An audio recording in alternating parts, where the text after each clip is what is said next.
Morning, everybody. My name is Jay Johnson. I'm here at the Royal Church.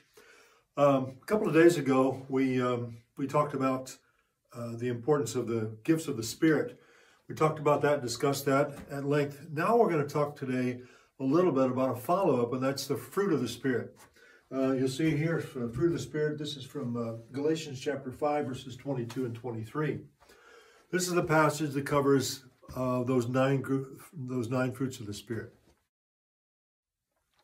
The fruit of the Spirit: love, joy, peace, patience, kindness, goodness, faithfulness, gentleness, and self-control. Those all show up as we grow in the Spirit. The fruit of the Spirit is a spontaneous work of the Spirit in us once we come to know and believe in Jesus Christ. The fruit of the Spirit happens on the inside. There's these certain things, these attributes come in, and they're not necessarily seen, but they're worked out. The Holy Spirit produces these characteristics when we have the nature of Christ that lives within us. As Cole Pruitt mentioned a few weeks ago, we have the mind of Christ. So when we think about those things dwell in us. Okay, what is the opposite of fruit? Well, in our culture, we've got a lot of things that come in and conflict with the goodness that Christ would have us live. There's a lot of idolatry, hatred, jealousy, dissension. A lot of people just act kind of silly and kind of foolish. And they have these fits of rage. They have this envy. All these things are in the hearts of people that don't know Christ. Some years ago, I worked in a prison in the Bronx in New York City. I go in there every Tuesday about 10 o'clock in the morning, and I'd sit there with these guys. And mostly I would just listen. I talked very little because I was an outsider. It was pretty obvious. I was a kid from the flatlands, from the farm. But I would go in there and I would sit and listen, and these guys would just talk and talk and talk. And pretty soon, it wasn't too long, I kind of made the comment. I said, don't you guys ever get tired of being mad? Because you're always angry at somebody. You're always fighting. You're fighting when you talk. Your words are filled with anger, and you want to fight. And the one guy said to me, he said, what else are we supposed to do? That's what we've learned. And he's got a point. Those things are there because that's how people face life. I want to mention this fruit of the Spirit, these love, joy, peace, patience, kindness, all those things, we see them exemplified in the lives of other people.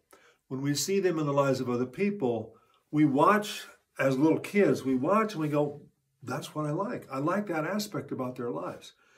We see this individually in characters that we know, people that we know. I talk about this individual fruit. What's your favorite piece of fruit? What's your favorite kind of fruit? Me, I like apples and bananas and pears and all that stuff, but I really like apricots. But apricots, we don't get too many apricots throughout the season, and over the last few years, I've had very few. But when you think of fruit, what do you think of? Do you think of an individual piece, or do you collectively think of this mass of fruit? Years ago, I lived in Ecuador, and in Ecuador, they would have these huge groves. I mean, there'd be thousands of trees. And once a week, they would bring in these truckloads full of oranges. And these trucks were, I mean, easily 2 trucks, 3-4 trucks could fill this room. You know, it's like 5,000 cubic feet of oranges. They would just dump them on the street. One day I came out, first time I came out, I thought, that's a lot of oranges. And I said, can I buy some? And the guy goes, well, sure, go ahead. So what did I do? I had to pick up an individual orange one at a time and put them in a bag. I make that comparison because your fruit, it's enjoyed one piece at a time. We learn to experience fruit one piece at a time. Some fruit you don't like, I'll stay away from that because you've had a piece of it. Now here, I think, is a really good application for us. We see people that display these various fruits. And when we see those, we're intrigued and we want to taste it. In Psalm chapter 34, verse 8, it says, taste and see how good is the Lord. Blessed is the man who takes refuge in him. When it says taste and see, it means test it. Test it. Well, that tastes pretty good. So I won't belabor this point. I'll simply share this example about a couple that I knew.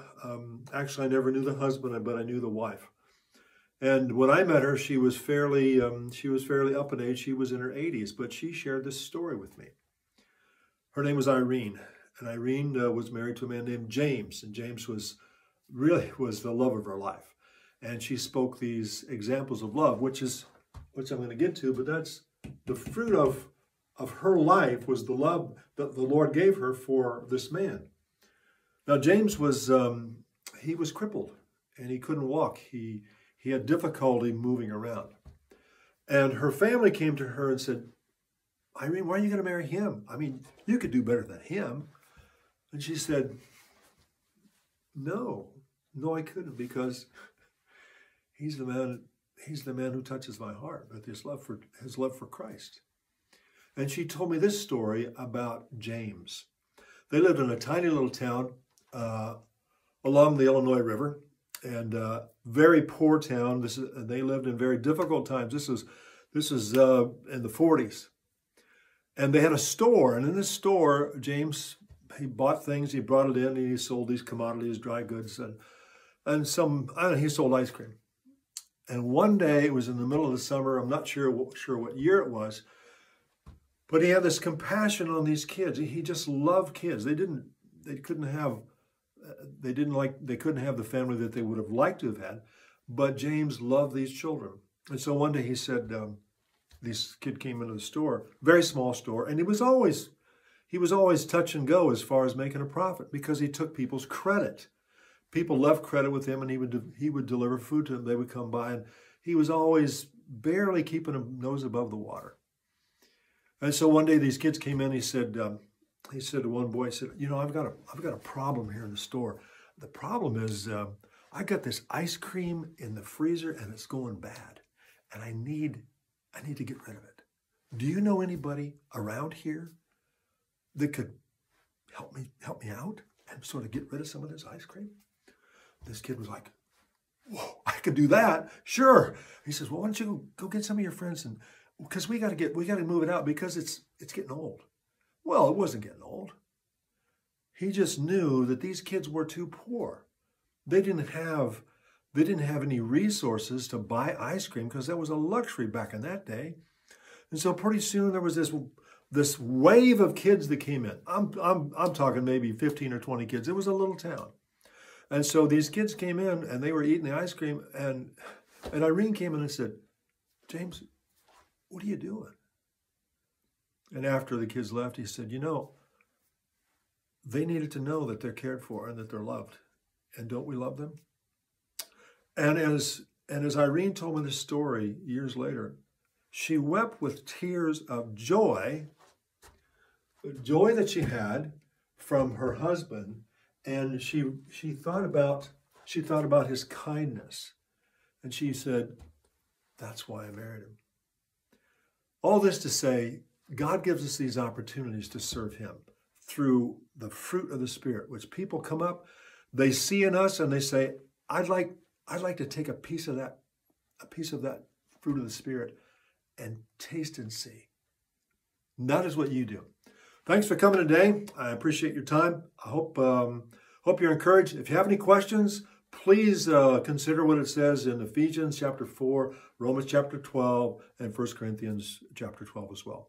If you got any questions, give me a call. Thanks for coming. Bye now.